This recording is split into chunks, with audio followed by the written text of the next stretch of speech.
I have witnessed our end. Demonic armies spilling over the horizon and on to our shores. Heed my warning. The Burning Legion has returned. Stronger, more determined than ever before. These demons seek to annihilate everything upon Azeroth. No single person can stand against the Legion alone. And so you came to me. I will deal with these intruders.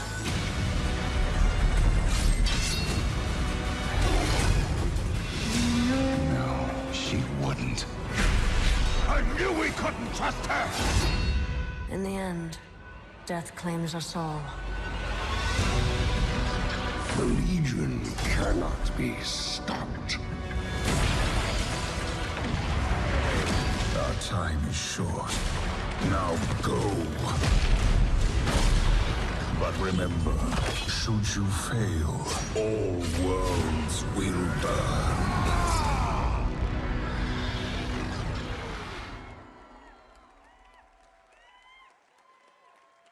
Hello. Citizens of Azeroth! How are we doing? Welcome, and thank you so much for coming to this year's in-game cinematics panel. My name is Taryn Gregory. I am an in-game cinematic director for World of Warcraft, and we're going to have a great panel for you today. Now, looking around the crowd, I get this sneaking suspicion that maybe, just maybe, you're more aware than most that the Legion has returned to Azeroth. Maybe? Yeah? How many of you have taken the fight to the Broken Shore? Maybe come across a couple cinematics as you've been adventuring? Maybe they've been a bit brutal, right? All right, so before we get into it, I do have to warn you all, we're going to talk about spoilers. Only in the context of the stuff that we released with Legion. So if you want to remain unspoiled, maybe not, but please stay. We want to share everything with you, so please go, but you've been warned, spoilers ahead. Now let me introduce our panelists. Up on stage with us today, we have Chris Evans, our in-game cinematics department supervisor. We also have with us Sherman Ohms, World of Warcraft lead machinima artist. Jordy Swainbank, our in-game cinematics lighting lead. Jessica Drew Johnson, our in-game cinematics modeling project lead. And Yunho Lee, our animation show lead for Legion. So before we dive right into the story content, our in-game supervisor, Chris, is going to come up and tell you a little bit more about in-game cinematics and how it works. Chris? Thank you so much, Taryn. Well, hello. As it states there, my name is Chris Evans, and I am the supervisor of the in-game cinematics department. First off, thank you so much. We share something that is so cool. And it's so awesome you guys come out here and check us out, and I love this. So this is our second BlizzCon panel dedicated to the in-game cinematics department. Was anybody here last year? Awesome, welcome back. And if this is your first time, welcome and thank you. So, let's get right to it. A lot's changed. We have a lot of new faces, and in fact, our department has nearly doubled in size. Yeah. We have a lot of new tools and techniques that we had to utilize to address all the challenges that the Legion expansion put in front of us. These are now primarily to improve our speed and our quality, and we're going to be talking about that today. We did a lot of content for Legion. I hope you enjoyed it. Awesome. Yeah, well, we love doing it too.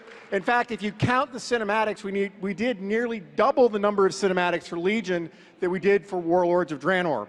And we're always looking forward to doing more, I'll tell you that.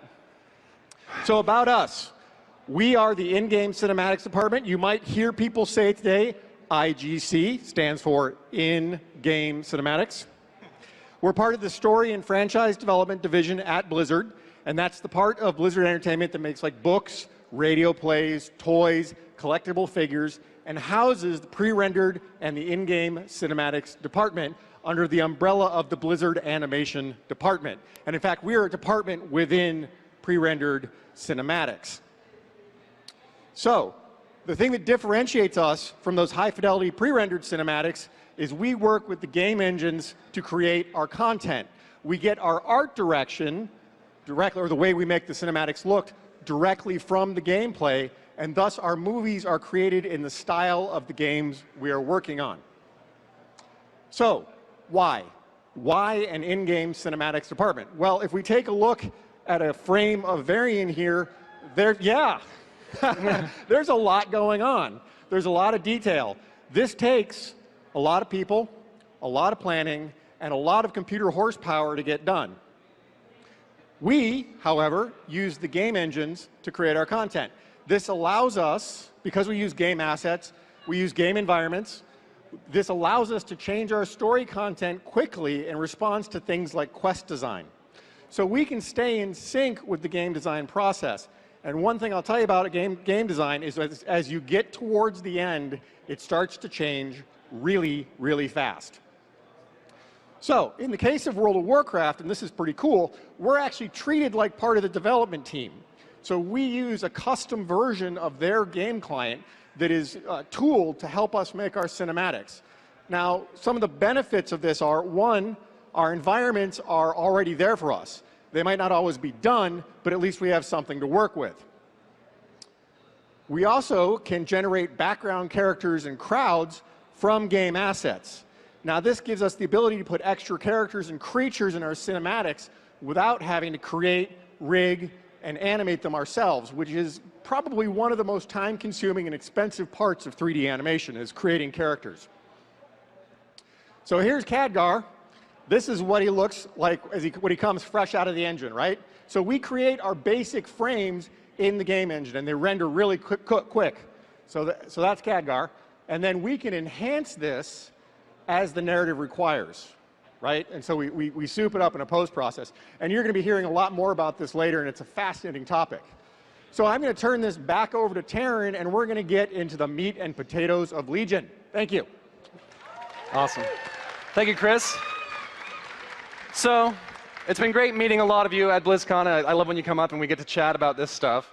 And in the last couple days, one of the most common questions that's been asked of me, actually, is how do we determine what moments in the game experience are turned into cinematics? I mean, there's hundreds, if not thousands, of great moments in every expansion. How do you know which one is going to be a movie and which one isn't? That's a great question. Some of the moments are obvious right from the beginning, right? Like the big idea, the broken shore. Obviously, this was something we wrote early in the process, and we knew it was going to be a flagship moment in the launch of Legion. But some other moments will appear over time, as the World of Warcraft quest designers flesh out the new corners of Azeroth to explore, and they find these really, really strong moments that we should consider to make into cinematics. But even after all of that, we have to make the hard choices as to which ones will have their time on the big screen. And one thing that has become a guiding principle over time, kind of the North Star of which ones we should do, is the idea that if the moments happening are going to be remembered for years after the fact, perhaps long after this expansion has been out for a long time, that's the best reason to make sure that moment becomes a movie. And here's an example of one that is exactly right on the mark for that.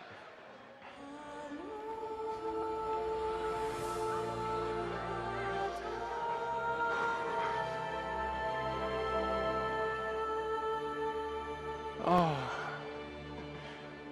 So Val Shira, I can see some of you cringing already. Just remembering just the heart-rending experience that this whole entire zone was from beginning to end. And we feel you, right? We're not immune to the guises of the stories that we're telling. In fact, to be honest with you, I teared up more working on this movie than I ever have working on other content. But as we got into the story, Ysera, like so many of our heroes from Legion, did not deserve the fate that befell her, these tragic events as we take the fight to the Legion. But as we got more granular with this story, and we realized the specifics of exactly what was going to go down, the manifestation of an ancient night elf goddess, and the beauty of what was really going to transpire in this moment, it was more than just a tragedy. This had the opportunity to be one of the most thematically transcendent and memorable moments in World of Warcraft. And so in order to visualize that, we really had to take to heart the gravity of everything coming together in this piece.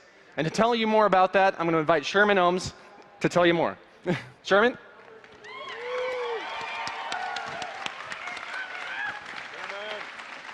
All right, folks, let's talk shop about Val-Shara, a cinematic that we needed to strike a number of emotional chords on, between the death of a dragon and the manifestation of a goddess to her people, all within the veil of an eclipse. But how do we do that? How do we start the process on such a performance-based piece without any dialogue going on? Well, we start often by looking at the key characters involved, so let's begin with Elune. Which is interesting because we weren't exactly sure what she was going to look like when we started. However, we do have a race in Warcraft that is entirely devoted and worships Elune. So we turn to the Night Elves. And through examining their architecture, their art, and even everyday objects that they have, we notice the same motifs popping up.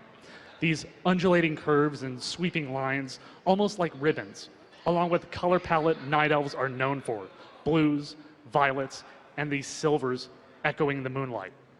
So he took those elements, those visual cues, and created an asset for Elune. Those of long tendrils that she could use almost like arms to pick up Ysera and bear her up towards the heavens.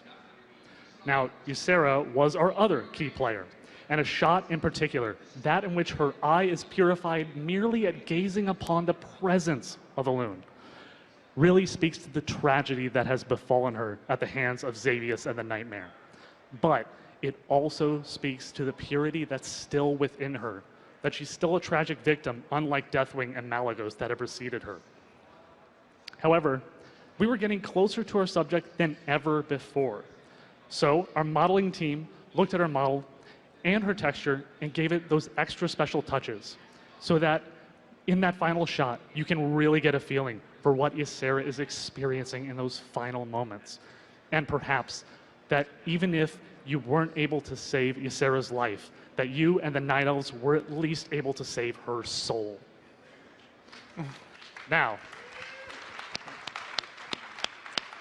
once Elune has carried Ysera up and immortalized her among the stars, what's left is a patch of fresh grass and foliage and a vine pedestal lifting up the Tear of Elune.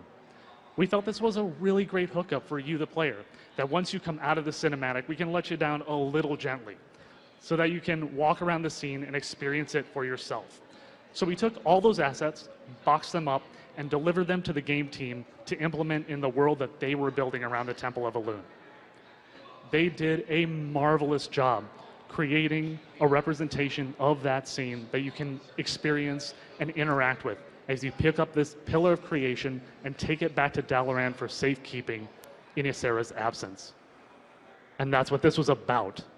It was about giving Ysera, one of our most beloved dragon aspects among the community, a great send-up, something uniquely her, and creating a moment that Night Elf and player alike that witnessed it would remember. Taryn? Awesome. Thank you, Sherman.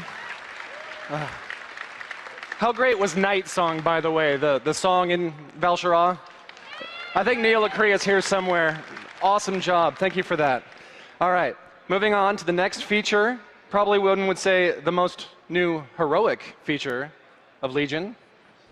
But remember, should you fail, all worlds will burn. Where are my demon hunters at? Anyone enjoying playing, Illidari? Having a good time? Awesome. I know I have. I can create a little justice up here. So, when we had the opportunity to revisit the hero class paradigm, only the second time in World of Warcraft history, we had developed cinematic techniques over the last few years that we never got to use the first time when we rolled out Death Knights. So we really had to ask ourselves, what's going to make the Demon Hunter experience live up to the idea of a hero class? Well, let's talk more a moment about what a hero class is. How is that different from normal classes? Well, normal classes begin with their humble beginnings at level 1 and, killing boars in the forest of Elwyn, whereas a hero class will begin this time as one of the Illidari, one of Illidan's chosen few, coming right in the middle of a historical event at the Black Temple.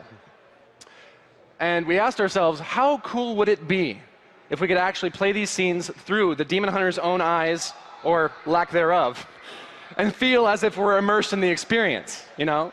That maybe Illidan was issuing commands directly to me, the player. That would feel heroic.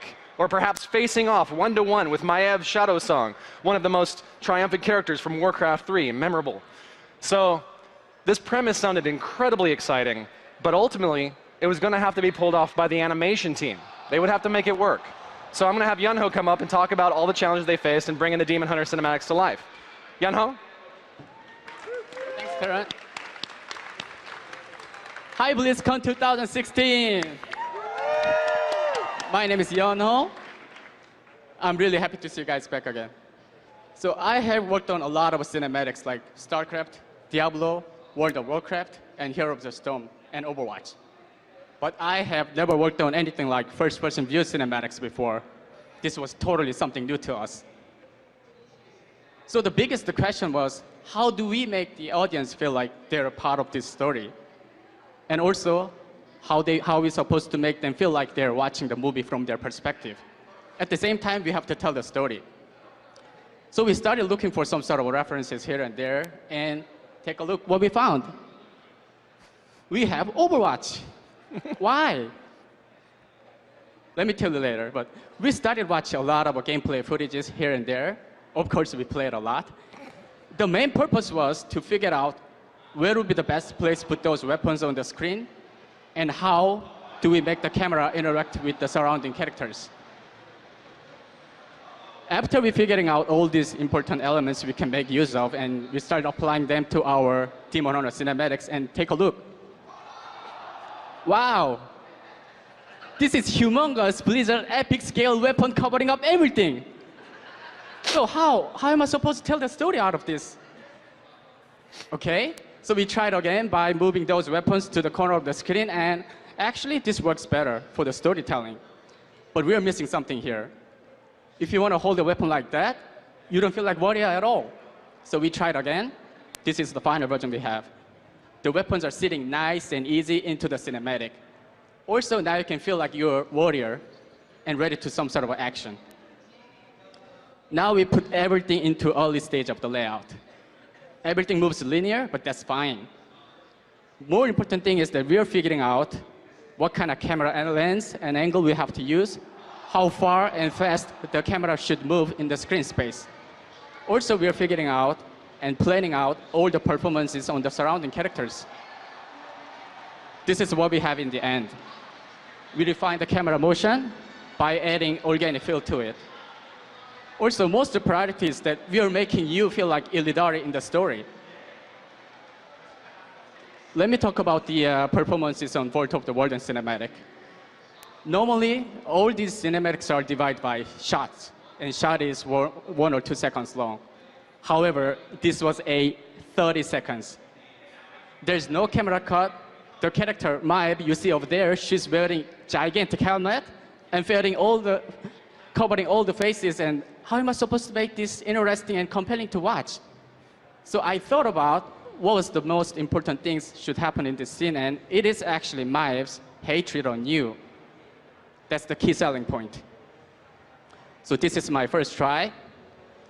This was kind of working, but the acting choice of that hand squeezing action, we already have seen those kind of gestures so many times from the other movies already.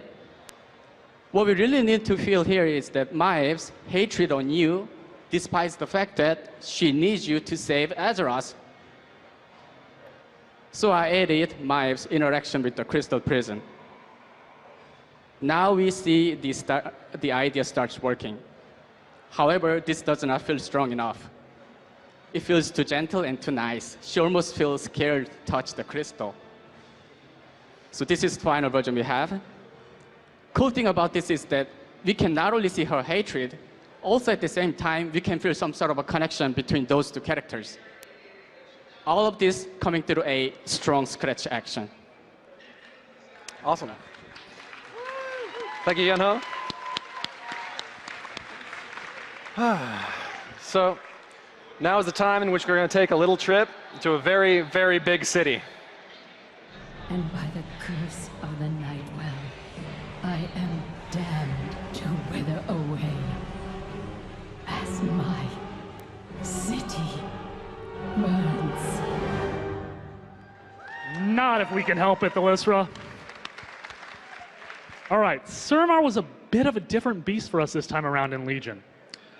It was being worked on at about the same time as the Broken Shore cinematic was, but in contrast to that cinematic's amazing complexity, Suramar was more of an exercise in efficiency, a quick one at that. We knew you were going to spend a lot of time at max level, so this introductory cinematic was a way for us to open the gates, as it were, to bring you up to speed about what was happening and show you what was at stake through the perspective of a character you would be interacting with a lot, Thalysra. And through hearing her tale, you would experience the sorrow she felt, the betrayal she suffered, and the anger she felt at being cast out of the elite Nightborn society to becoming one of the Nightfallen when you first meet her. In a lot of ways, it's reminiscent of the Black Temple trailer that in-game cinematics had made prior. A single narrative thread told by one character witnessing the downfall of their civilization while also suffering from their own transformation simultaneously. And we had to fit an entire history lesson for this zone in a scant couple of minutes. So how do we do that? What's the process there? Well, when we're trying to make something as efficiently as possible, we start by looking for existent assets and other things that we can use. And at the time, a comic was being made for the web called Nightfallen. And some of these panels in the comic were gorgeous. They were already cinematic in nature.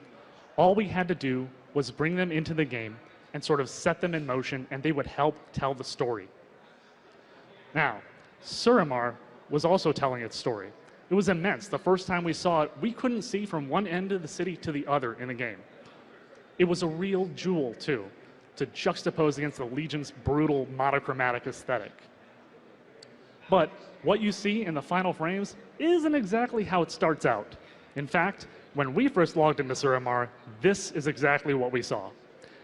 It's something we call gray boxing, and it's a way for the game team, as they're building a city, to sort of make a 3D sketch, to figure out the placement, the size and shapes of buildings, as well as where city streets and causeways go, so that when you're walking around in the final city, you can really get a feel for the size and scope of it, as well as not getting lost and everything flows nicely. And as assets are finalized by the game team, they implement them, and we start to see the city take shape around us. But as all this stuff starts going in, how do we take advantage of that? How do we see all of it? Well, we have some other tools for that too. One is a camera system that we can use. It's sort of a get in and go, fire and forget sort of system, where we can take a single camera and put it at one point, but then we can move that exact same camera to any other point in the world. And we can scope out every nook and cranny of the city and leave no stone unturned. Now, to that end, we can also take entire scenes and transplant them to other parts of the world. So, in this shot, Thalysra is walking the lonely streets, but we can magically whisk her away to Black Rock Mountain, give her a tour high among the clouds of Skywall, or, just for fun, put her in the depths of the sea in Vashir. Wait, something's not quite right there. But, using these efficient tools, we can spend more time focusing on bringing the city to life even more, using our crowd tools to create a bustling population where everyone's going somewhere, something's always being done, and adding little doodads and knickknacks to help tell our story, so that once that story is told, you understand the history of Suramar, its opulence and magnificence, as well as its fall to the Legion, and Thalysra's plight within all of this chaos, and why you, at this point in time, are needed to reclaim that city from the Legion. Awesome. Thank you, Sherms. Now let's take a quick look at a big spat between old rivals. You took my son's future. And now I've taken yours. Oh, Stormheim. Oh, Also known around the office as Gen versus Sylvanas. How many people here we got on Team Gen? How about Team Sylvanas? I anticipated that, yeah, okay. But herein lied the challenge, right? This was going to be a big, epic fight scene, and we've done lots of those. But this was going to be different. This was not Thrall versus Garrosh. This is not good versus evil, light versus dark. This is two current faction leaders that are currently leading the Alliance and the Horde, going toe-to-toe in what could become a bloody battle to the death. So how do we handle that? It's very, very delicate work. Because while it's always in our mind that we want to create the most epic story we possibly can, we also want to be mindful to look through the lens of the players themselves and realize that the two factions are like home teams. And they're always going to be rooting and feeling like, oh, I'm in it for my team, or I'm in it for my team. So we had to be delicate and make sure that it felt good for both sides, regardless of the outcome. And as we dug into the story development and started fleshing out this fight scene and looking for all the ways that we could do the epic wolf here, the smash here, we had to give each side their own good heck yeah moment where, oh, yeah, he got her, or she got him, right? And the push and pull and up and down made each side feel like that their stake in the battle had really gotten something. So by the end, the ultimate split outcome, given that Gen had physically lost the physical fight, but had managed to outfox Sylvanas, had managed to outwit her and keep her from the nefarious task at hand. Felt like a great balance to make sure both factions felt like their leaders had done good in this fight. All the while, not ignoring the tremendous emotional underpinning of the scene, which of course was the story of a father who always wished he could have taken that arrow for his son. So now we're going to move on to the biggest part of our content for the delivery of Legion, the Broken Shore.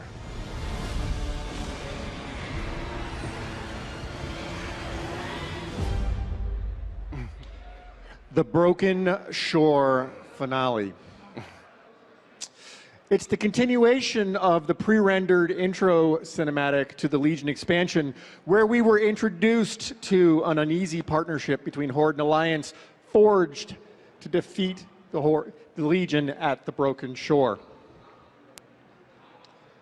This was one of the most ambitious cinematics we had ever made. We knew it was going to push us, our people, our technology, and our pipeline to the edge of its capabilities. It's the story of an enormous battle. It's over 4.5 minutes long.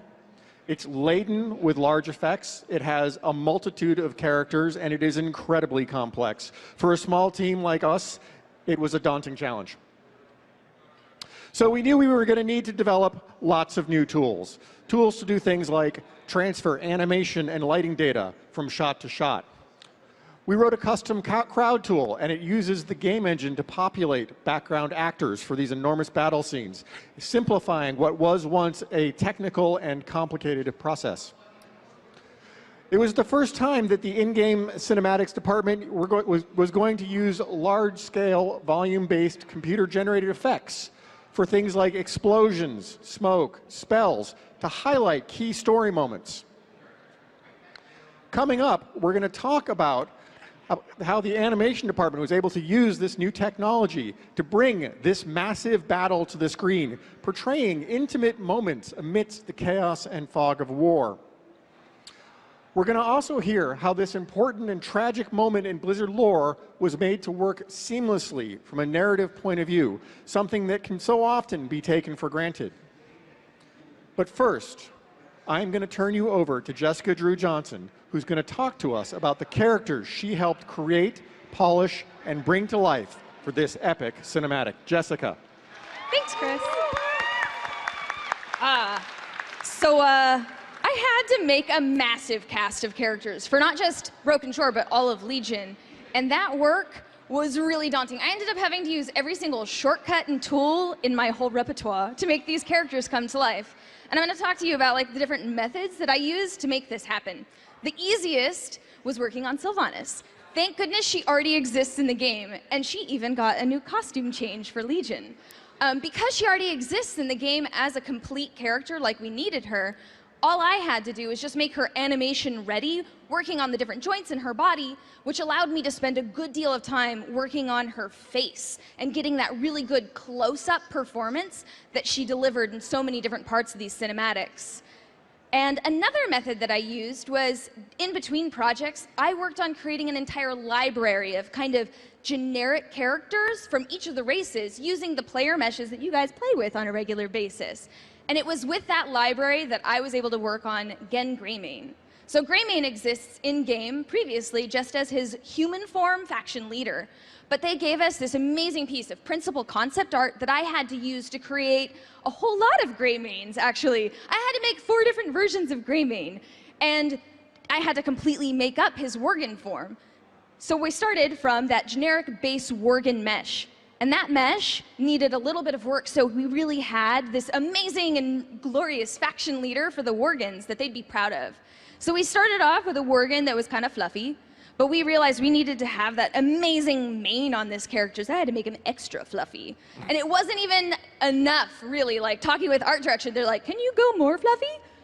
And I worked on not just his hair, but also his textures. Actually, Sherman helped too, on making him the fluffiest and most majestic Worgen that you've ever seen. But because I had used the generic mesh, a lot of the texture space matched up from his human form over to his wolf form. So in clothing him in his wonderful outfit, I saved a lot of time by just being able to plop the texture from one to another. And this allowed me to make 4 different versions, everything from his regal fighting form to his feral fighting form. And I feel that we gave Greymane an amazing moment, multiple moments in multiple cinematics that were really worth our time.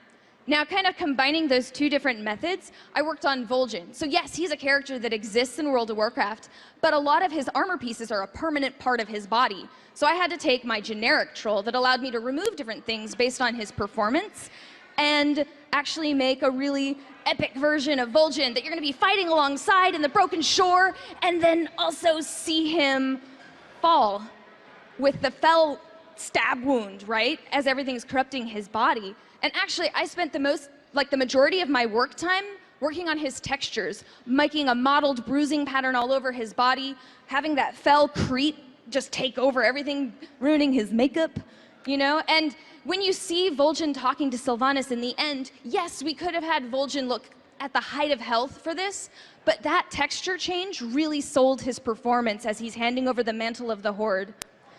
Which brings me to the hardest method for making a character.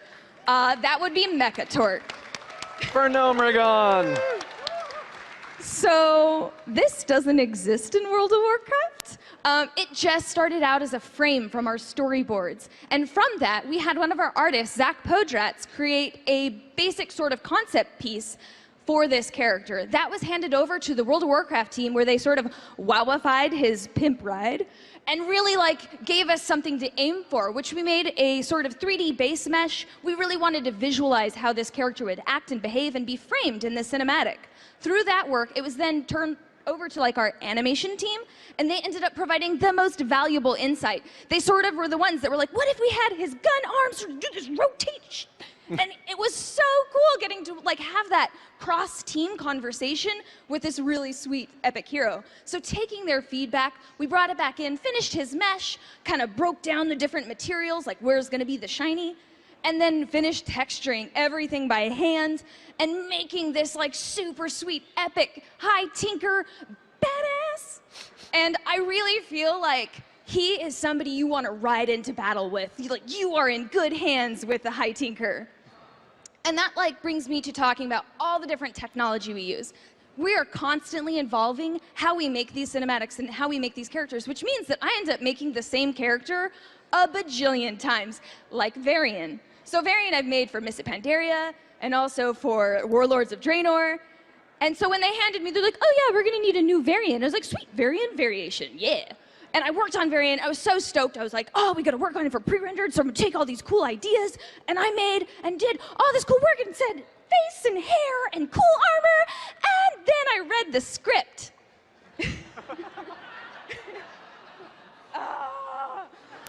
I have to say, I am so glad that I got to work on Varian and add all of those details, because In the hands of our animators, we delivered the most compelling performance as Varian, this true hero of the Alliance, gets to sacrifice. Like, oh my goodness, I'm just so proud of the work we did. And I'm actually going to hand it over to Youngho, who's going to talk a little bit more about the animation for these cinematics.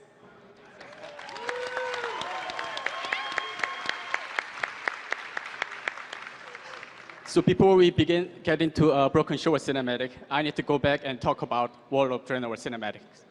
What you see here is Battle of Shattrath, our longest and largest and most epic cinematics in World of Draenor. For this piece, we had a total of 5 unique characters. And these are good numbers to tell the epic story by the time. Meanwhile, for the Broken Shore, we had few more and more and more. Is it still going? We had 21 characters. Surprisingly, these are not everything. We even made variations on the background characters. So in total, we had more than 30 characters just for Broken Shore cinematic. Having that number of characters allowed us to create the largest epic scenes we could never done before. Now back in World of Draenor, this was our basic facial setup for every characters with about 50 facial controllers.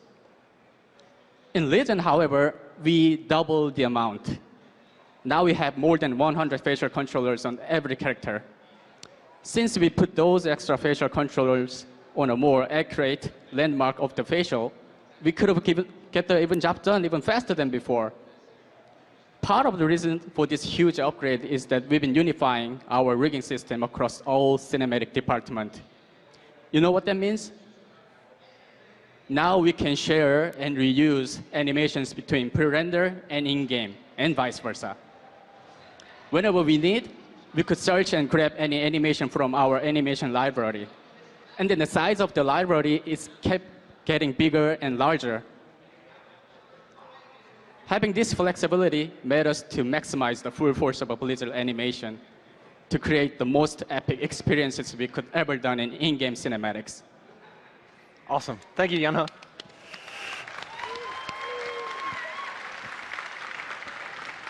So now we're going to take a look at one of the more interesting features that the Broken Shore provided for the players.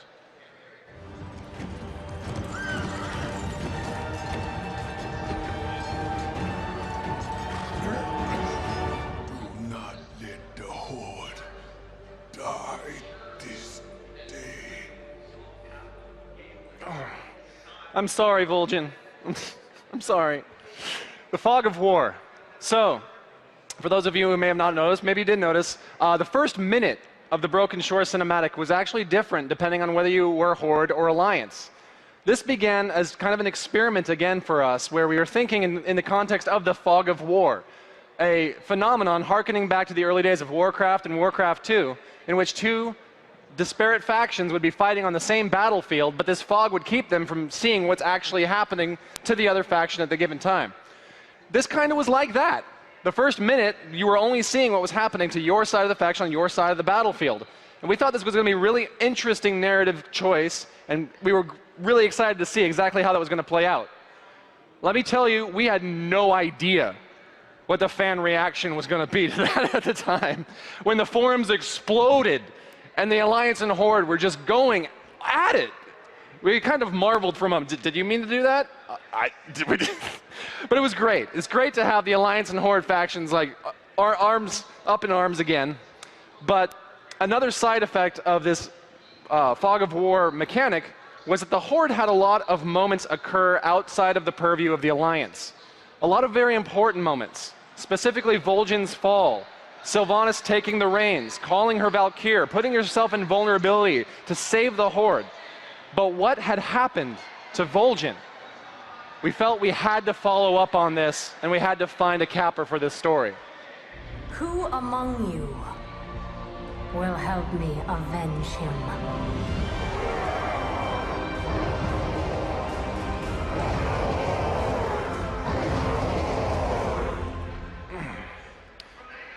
The fate of the Horde was unclear. While on the Alliance side, we had the clear line of succession with the son of Varian Rin, the Horde side, not so much. We had no idea necessarily, definitively who would pick up the reins of the Horde.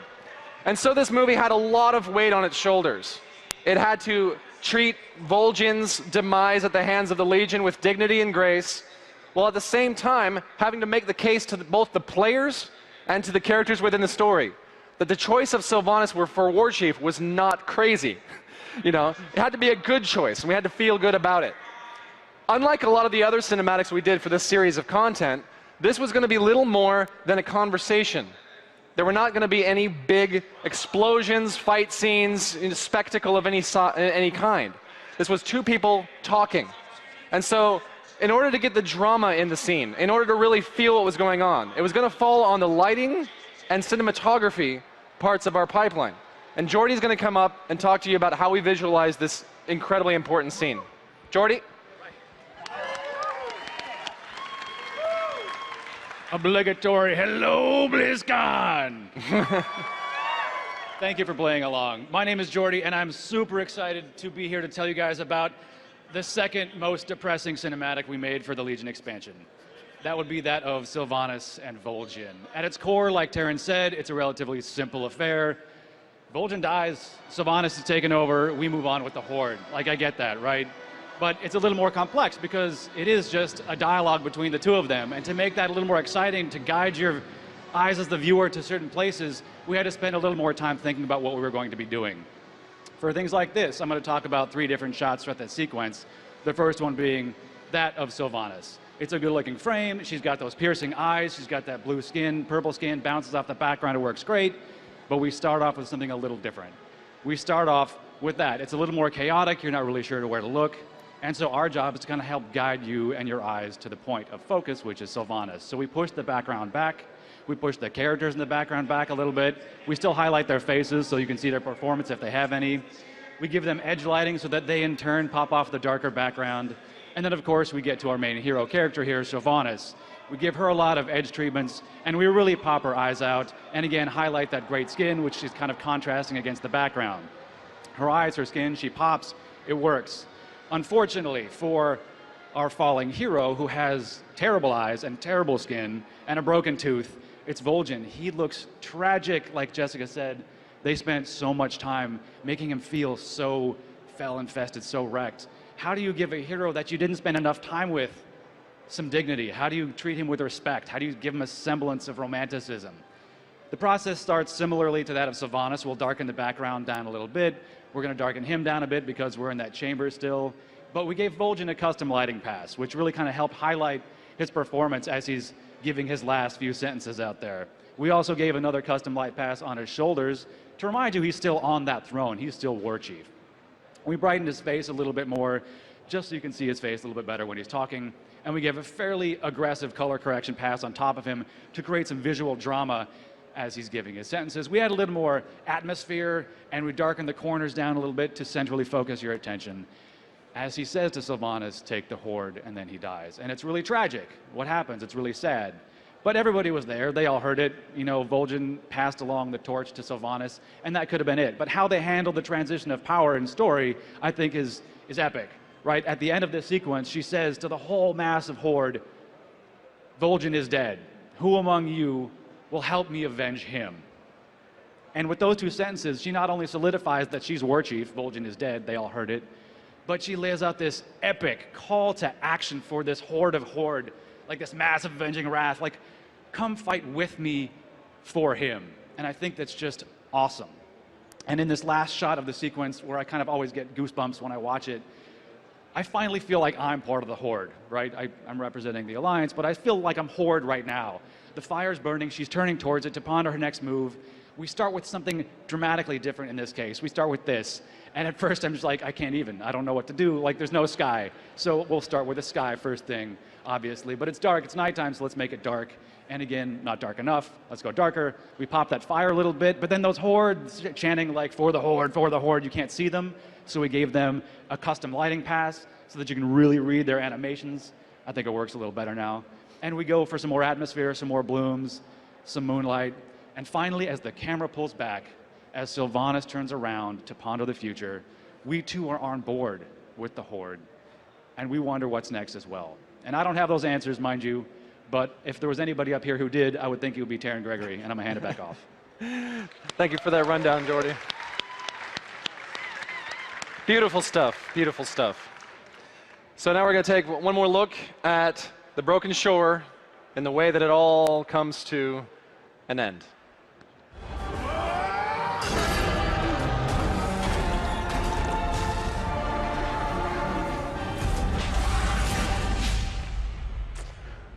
The Broken Shore finale. As I mentioned earlier, this was one of the big ideas of Legion, right? We knew about this maybe over a year ago when we first started discussing how Legion was going to pop off. And in those early meetings, I remember sitting down with Alex Afrasiabi and Chris Metzen, and they were telling me that Varian Wrynn is going to sacrifice himself. It's going to be heroic. It's going to be amazing. And I ask, okay, what happens? How does it go down? Go figure it out. Oh man, that is not an easy challenge to be told, go find the best way to kill your own king. But, so we had to take to the challenge. And here's the challenge in all storytelling, is that while you can have a log line, such as King Varian Wrynn heroically sacrifices himself, you know the A and you know the Z. But filling in everything in between and giving it all the twists and turns and curves and story gravitas that it needs to become a memorable scene, that's where all the work goes in. And so we dive in with our storyboard artists and we start exploring. And we say, what is it going to take to get from that A to that Z and make it feel like it was rewarding, make it feel like it was epic? And we beat this up for weeks and weeks and weeks on end, going back to the Warcraft team, trying it out, trying new things, showing them different versions of this movie. And one of the big initial things we had to make sure was intact was there had to be a reason, a very, very convincing reason that Varian would sacrifice himself here. That it couldn't be someone else, or that maybe the other guys wouldn't have allowed him to do it. And that's where the gunship came in. We added the gunship to this story to bring it kind of back in from the pre-rendered movie, but also as a device. And this device would allow us to get all of Varian's men in one single point of vulnerability. And this creates a situation that we can exploit. And the way we do that is we throw a 10-ton nuclear Fel Reaver from the sky at this ship and have this giant Fel Reaver grab onto the side of the banister, and now we have some jeopardy. Now we have a situation in which it's clear Varian is the only one who could possibly step in and intervene. And so we go to Varian, and he has to make a choice, and we have to see him making this choice. And we telegraph through the letter that we had heard him writing in the pre-rendered movie all of his thoughts, all of his feelings to his son, and his acknowledgement that sometimes it's going to be necessary to fight for the survival of Azeroth. And as he let go, and he was flying through the air like incredible superhero and smashes in, heroic leaping his head for 9 billion critical damage, we thought, this is it. We finally found the heroic sacrifice. This is going to be memorable. And we went back and we reviewed it, and we actually said, you know what? I think we need to keep going. Because when you're making it, you never really know when you've hit that mark. And so the safest thing to do is just to keep on pushing forward. And so we pushed forward. He got back up. He kept fighting through rows and rows and rows of demons. This, of course, was very important. Because the Legion was never about one giant demon that you could defeat and walk away. The Legion is unending. The Legion is millions. The Legion is Legion. And so to demonstrate, going toe to toe, hour after hour, it's not the combat that will get you, it's fatigue. And as our king laid on his knees, broken, before Gul'dan, when he was so close to making an impossible throw for victory. And Gul'dan approaches him and spoke to him almost gently, almost comfortingly. You will be remembered as the king who died for nothing. That's the telling moment. In deriving the story from these moments, this is the one that mattered. No matter what Varian said subsequently, if we had done our job, if we had built up this moment, if we had taken you on a roller coaster ride and shown you the heroism of this character, when Gul'dan's words impugned upon Varian's triumphs, you should feel a rejection in your gut of all those words, and the words should come out of your own words. No, for our homeland, for the Alliance. And even at this moment, even when all was said and done, and Charlemagne laid shattered at his feet, we were still asking ourselves, had we done right by our king? Had we created an epic experience to make this king remembered? And I hope you all felt that it was worth it, that we did right by Varian Wrynn.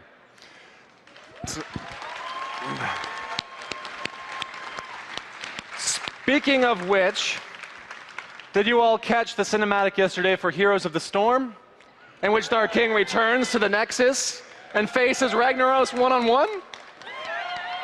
Well, we have a special treat for you today. I'm going to bring on stage Jason Hill, the director of that cinematic, and he's going to talk to you all about bringing Varian to the Nexus. Jason?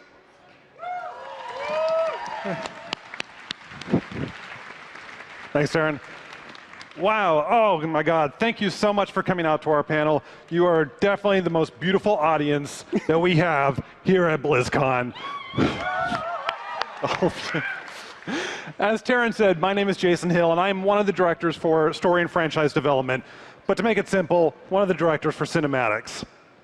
What I'd like to talk to you today about is a little piece that, that you saw yesterday, hopefully, Ragnaros versus Varian, or Varian versus Ragnaros, however you want to approach it. Normally, when the game team approaches us with a new character for Heroes of the Storm, the first question we tend to ask ourselves is, how would this hero respond to the Nexus? Would they be confused, amused, horrified? How would a Protoss even respond to somebody like Azmodan? Well, for Tracer, it was an amusement park, and for Gul'dan, he wanted, unlimited power, and for Stitches, he just wanted some friends. Recently, when the game team came to us and said, hey, we want to do Varian and Ragnaros for BlizzCon, we're like, okay, let's do that. That sounds awesome. So the first question we naturally asked ourselves was, what's Varian's reaction to the Nexus? How would Varian respond to, say, Alarak or Tracer? What would he say to Butcher, of all people? Well, Taryn and I actually share an office, and for quite a while, I actually watched the evolution of the Broken Shore cinematic before even starting on the Varian piece. And in that cinematic, realized that we had his friend, his ally, Greymane. We also had a character who he believed may have actually betrayed him, Sylvanas. And we actually had his executioner, Gul'dan. That's a spoiler. But it did bring up some interesting questions for us, though. What would Varian and Gul'dan do together? What would their adventures be? How would they go about doing anything? And we shot around a bunch of ideas, and none of these actually worked out. But what we did find out, and what we did realize, is that we didn't actually want to dilute Varian as the hero of this piece. If we gave him a large supporting cast, it would take some of the attention away from him. And so soon after Legion's launch, we needed tight focus on Varian. We really needed to honor his Warcraft story arc and then introduce him into the Nexus. The idea of actually doing a eulogy for Varian got us on the right track. Now, for the eulogy, we actually realized it was actually a great bridge between the two games. When we find Varian, he's in this beautiful forest. It's serene and peaceful, and none of us would ever want to leave there, hopefully. None of us would ever want to leave there. But we needed Varian to have a sacrifice. Taryn mentioned sacrifice earlier. He needed a reason to leave. He needed a reason to move on. We needed to introduce what is typically known as the hero's call. In this case, the hero's call is the burning leaf. There's one element, there's one thing that does not fit in this forest. Everything else is beautiful and green. Here comes this orange leaf that's on fire. And it tells Varian and the viewers that something's wrong. But Varian, being the hero, is compelled to find the answer. Now, from the minute we see the burning leaf, every shot following is full of danger and foreboding. There's the smoke and fire in the distance, the damaged bridge, the trees that are burned to husks, the cooled lava field, and finally, Varian arrives at the lake of lava where he encounters Ragnaros. Ragnaros, this bad boy. All right. Something else we realized very early in production is Ragnaros had never been portrayed in a cinematic before. And so when thinking about it, we were like, well, we really want this giant monster movie feel. He should feel like a total force of nature. He should not be able to be stopped in any way. So if you watch the piece again, Ragnaros actually keeps Varian on the defensive for almost the entire time. But again, Varian being the hero, he's not going to give up. And Varian's final actions hopefully convince the viewer that he has a plan to defeat the Fire Lord. You know, look at these images up there. Those top two images should be desktop wallpaper. If I ever saw an image that should be desktop wallpaper, if anybody wants that, we should figure out how to make that happen. All right. I'll talk to the game team. We'll see what we can do. So, while this project was actually birthed in our in-game cinematics pipeline, the game team realized they wanted something really special for you guys here at BlizzCon. They wanted just an extra, can we give it something else? Can we make it just like, give it just a little bit more? And so we realized we could also take advantage of using the outstanding artists that we have in our pre-rendered cinematics team, as well as leveraging the tool set they've done for the Overwatch episodes for this piece. It is able to increase both shot complexity and image fidelity by leaps and bounds. The added plus, I got to ask Jessica to model Varian once again.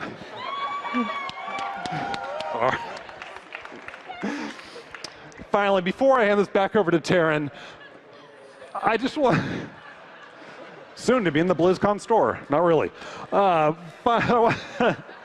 I want to thank all of you, our extended Blizzard family, for supporting story within our games. We are huge fans of these characters. We're so glad you are too, and we hope to bring you a lot more cool stuff in the very near future. Thank you. Back to Taryn. And so our panel comes to a close today. Thank you all so much for coming out. A quick shout out to Stephanie Morokin and to Brienne Loftus for helping us put this together. The World of Warcraft team for continuing to let us play in their sandbox and having a great time. And all of you for showing up or tuning in at home. We really appreciate it. There's nothing quite like being here with you at BlizzCon. Thank you so much. Enjoy the rest of your convention. Thank you for attending the in-game cinematics, the cutscenes of Legion panel. Up next, Diablo 3, Dev Talk and